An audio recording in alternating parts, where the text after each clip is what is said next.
Sinihimas-himas ko ng ganyan. Ano sa pakit? Yan, napakakati niyan. Ayaw kong lubayan, babe. Malik na naman siya. Nakakairita. 10:07, September 15. Gusto kong mag-exercise muna ng mabilisan. Kahit mga 30 minutes lang sa treadmill. Pwede na yun, mga kasisto.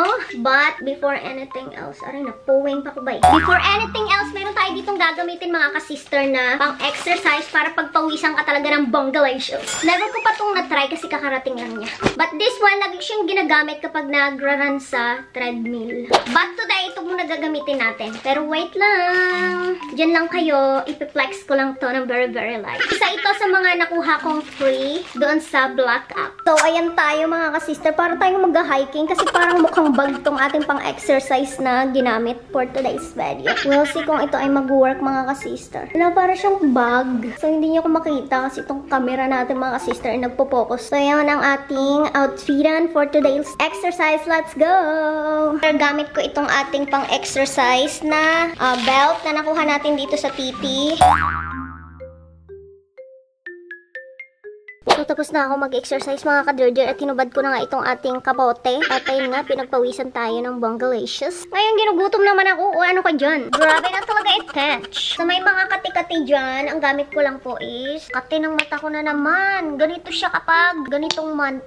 Ang kati niya. Tapos, pag nilagyan mo siya nito, guys, sobrang worth it. Kasi parang naglalaban yung hapdi at kati. Kaya gustong-gusto ko tong, ito, cortisone. Dalawang ganto na yung naubos ko. Pangalawa ko na to. Kasi mga ka-sister, mawawala yung mga kati-kati ko sa katawan, lalo na sa mukha, pero babalik din yan kapag mga ganitong month na, kaya, imbiyer na ang lola nyo. Hindi ko alam kung saan to nanggagaling. Nung nasa Pinas ako, wala talaga to. Nung dumating lang ako dito, nagsimula ng umarte yung katawan ko. Dito na ako nagkaroon ng mga kati-kati sa katawan, sa mata, sa mukha, lahat na. Kung saan pa talaga yung part na sensitive, no? Doon pa talaga sila nagsisiksikan. Katulad na lang dito, sa part na to, dyan. Saan lumalabas yung luha ko? Dyan yung part na makate. Kita nyo yan, parang may pantal sa mata ko. Dini. Yan yun, mga sis. Tapos ito, sa part na yan. Tapos ito, sa part na yan. Sarap sa pakin. At huwag ka dyan, mga ka-sister. Meron pa dito, ayan. Yan, napakakati niyan. Ayaw kong lubayan, babe. Madami pa nga yan nawala na yung iba. Hindi na bumalik. Pero yung nandito, bumalik. Tsaka yung dito. Yung dito, ayaw lumubay. Yung dito, nawala na. Pero bumalik na naman siya. Nakakairita. So, kailangan ko siya talagang lagyan palagi ng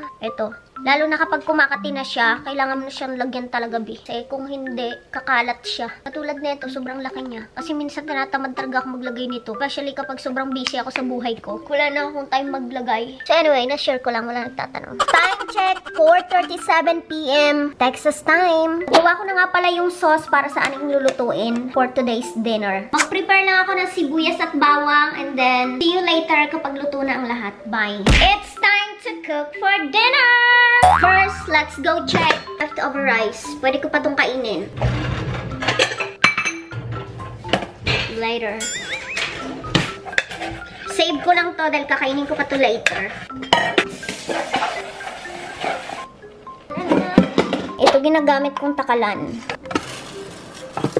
Kuha lang tayo ng bigas. Gamit na gamit yung rice cooker ko. Tingnan nyo, pudpud na. Pwede pa yan, kaya hindi pa siya pwedeng palitan. Luto lang tayo isang ganire. For hapunan.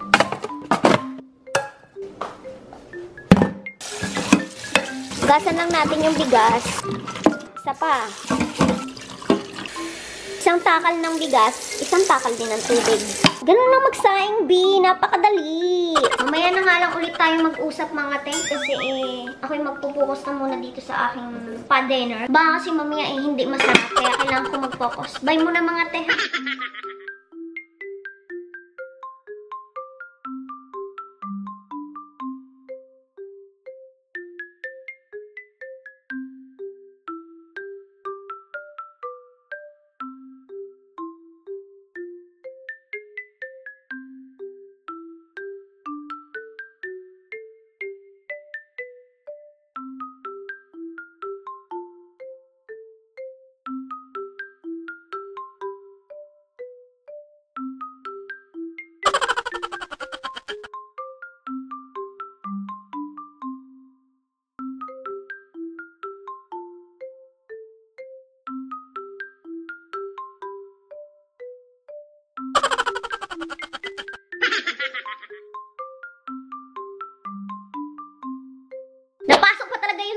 mga ka-sister kasi excited akong tikman siya.